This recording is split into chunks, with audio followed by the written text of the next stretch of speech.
Let's mic घूमो दुनिया। नमस्कार, लेट्स माइक में आपका स्वागत है। घूमो दुनिया के साथ मैं राखी जैन। आगरा की भीड़, ताजमहल की चमक और यमुना के किनारे बसे शोर से थोड़ा दूर एक ऐसी जगह है जहां इतिहास अचानक खामोश हो जाता है। यहाँ ना कोई आबादी है, ना रोजमर्रा की हलचल, लेकिन फिर भी हर दीवार बोलती है। ये है फतेहपुर सीकरी, मुगल साम्राज्य की वो राजधानी जो बसाई गई, फली फूली और फिर इतिहास के पन्नों में ठहर गई। ये जगह किसी खंडर की तरह नहीं लगती, बल्कि एक अधूरे ख्वाब की तरह महसूस होती है। फतेहपुर सीकरी की ओर बढ़ते हुए रास्ता धीरे धीरे आपको आधुनिक दुनिया से अलग करता है। आगरा की हलचल पीछे छूटती जाती है और लाल बलुआ पत्थर की विशाल दीवारें सामने आने लगती हैं। दूर से ही बुलंद दरवाजा दिखाई देता है, इतना ऊंचा कि मानो आकाश को छू ले। ये कोई साधारण प्रवेश द्वार नहीं, बल्कि घोषणा है विजय की, विश्वास की और सत्ता की। फतेहपुर सीकरी की स्थापना 16वीं सदी में मुगल बादशाह अकबर ने की थी। ये शहर किसी रणनीतिक मजबूरी से नहीं, बल्कि आस्था से जन्मा। कहा जाता है कि अकबर को यहाँ सूफी संत शेख सलीम चिश्ती का आशीर्वाद मिला, जिसके बाद उन्हें उत्तराधिकारी की प्राप्ति हुई। इसी विश्वास ने अकबर को प्रेरित किया कि वो उस स्थान को अपनी राजधानी बनाएं। इसीलिए फतेहपुर सीकरी सत्ता से पहले श्रद्धा का प्रतीक है। जैसे ही आप शहर में प्रवेश करते हैं, सबसे पहले विशालता का एहसास होता है। ये कोई बिखरा हुआ खंडर नहीं, बल्कि एक सुव्यवस्थित नगर था। चौड़ी सड़कें, खुले आंगन, महल, मस्जिदें और दीवार, सब कुछ योजना के साथ रचा गया। ये बताता है कि अकबर का सपना सिर्फ एक शहर बसाने का नहीं था, बल्कि एक आदर्श साम्राज्य गढ़ने का था। फतेहपुर सीकरी का हृदय है जामा मस्जिद। लाल पत्थर से बनी ये मस्जिद भव्य है, लेकिन शोर नहीं करती। इसके विशाल प्रांगण में खड़े होकर आपको अपनी ही आवाज छोटी लगने लगती है। मस्जिद के भीतर प्रवेश करते समय एहसास होता है कि यहाँ धर्म सत्ता से बड़ा था। यही वो जगह है जहां अकबर जैसे सम्राट भी साधारण श्रद्धालु बन जाते थे। जामा मस्जिद के प्रांगण में स्थित है शेख सलीम चिश्ती की दरगाह। सफेद संगमरमर की कोमल संरचना जो लाल पत्थर के बीच एक शांति चिन्ह की तरह खड़ी है। यहाँ आज भी लोग मन्नतें मांगते हैं, धागे बांधते हैं और उम्मीद के साथ लौटते हैं। ये दरगाह बताती है कि फतेहपुर सीकरी का जन्म तलवार से नहीं, विश्वास से हुआ था। और फिर आता है वो द्वार जो फतेहपुर सीकरी की पहचान बन चुका है, बुलंद दरवाजा। 54 मीटर ऊंचा ये द्वार अकबर की गुजरात विजय की स्मृति में बनवाया गया था। इसे पार करते समय आपको सीढ़ियां चढ़नी पड़ती हैं, और शायद यही उद्देश्य था।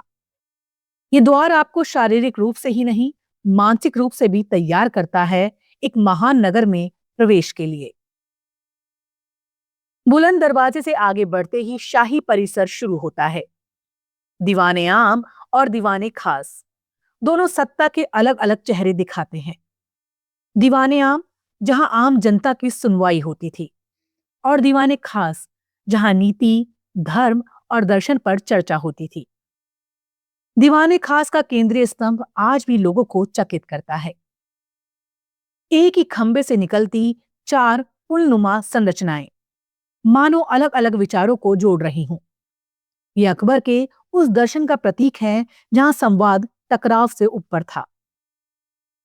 फतेहपुर सीकरी का पंचमहल इस नगर को एक अलग आयाम देता है।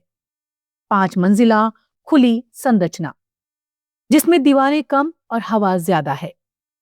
ये महल शाही महिलाओं के लिए बनाया गया था, जहां वो बिना पर्दे के खुले वातावरण का आनंद ले सकें। यहां खड़े होकर आप समझते हैं ये शहर कठोर नहीं, मानवीय सोच से बना था।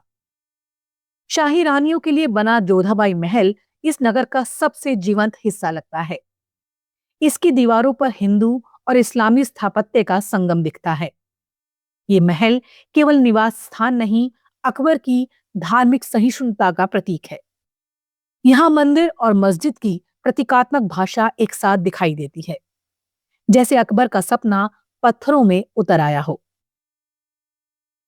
फतेहपुर सीकरी में घूमते हुए आपको बार बार एहसास होता है ये नगर समय से आगे था। यहाँ जल प्रबंधन की उत्कृष्ट व्यवस्था थी, हौद, बावड़ियां और जलाशय। फिर भी यही नगर कुछ दशकों में वीरान हो गया। माना जाता है कि पानी की कमी और रणनीतिक कारणों से राजधानी को लाहौर और फिर आगरा स्थानांतरित कर दिया गया। एक महान सपना अचानक अधूरा रह गया। आज ये वीरानी ही फतेहपुर सीकरी की पहचान है। यहाँ का सन्नाटा डराता नहीं, सोचने पर मजबूर करता है।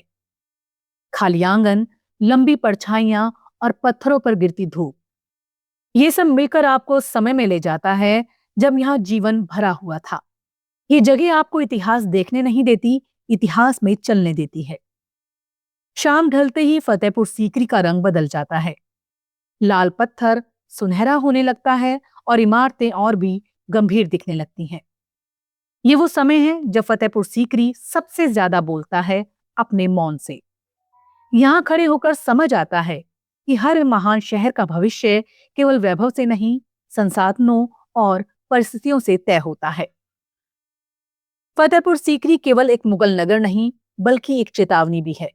ये बताता है कि सत्ता चाहे कितनी भी मजबूत हो, प्रकृति और जरूरतों की अनदेखी उसे टिकने नहीं देती। ये इतिहास का वो अध्याय है जो हमें विनम्र बनाता है। आगरा आने वाले अधिकांश पर्यटक ताजमहल तक ही सीमित रहते हैं, लेकिन फतेहपुर सीकरी उस यात्रा को गहराई देता है। ये आपको प्रेम से सत्ता तक और सत्ता से त्याग तक की कहानी सुनाता है। यहाँ इतिहास शोर नहीं करता, वो धीरे धीरे उतरता है। फतेहपुर सीकरी पहुंचना आसान है। आगरा से सड़क मार्ग द्वारा लगभग 1 घंटे में यहां पहुंचा जा सकता है। यह यात्रा छोटी है, लेकिन प्रभाव गहरा है। ठहरने के लिए अधिकांश यात्री आगरा में ही रुकते हैं, लेकिन फतेहपुर सीकरी की सुबह और शाम देखने के लिए समय निकालना जरूरी है। ये जगह हमें सिखाती है कि इतिहास केवल जीत और हार की कहानी नहीं होता, कभी कभी इतिहास अधूरे सपनों की कहानी भी होता है, जो हमें भविष्य के लिए सजग करता है।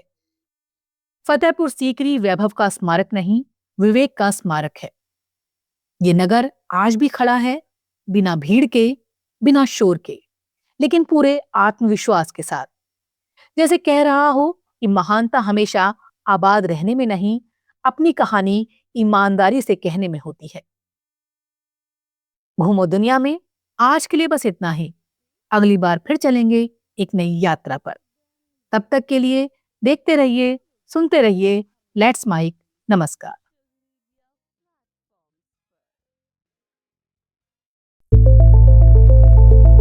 It's time for news. It's time for more than radio. Presenting the first radio news app, Let's Mic.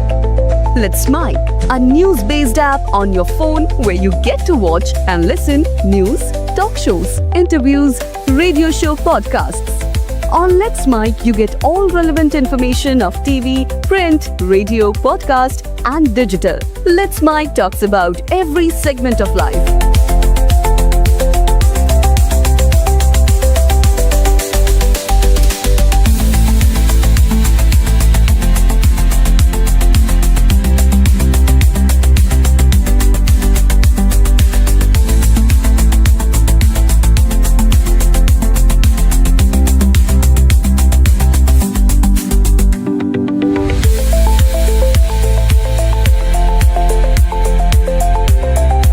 Download the app now from Play Store. Available both on Android and iOS mobile phones. Follow us on YouTube, Instagram, Twitter, LinkedIn, Facebook, Telegram, WhatsApp, Snapchat. Let's talk, let's connect, and let's mic.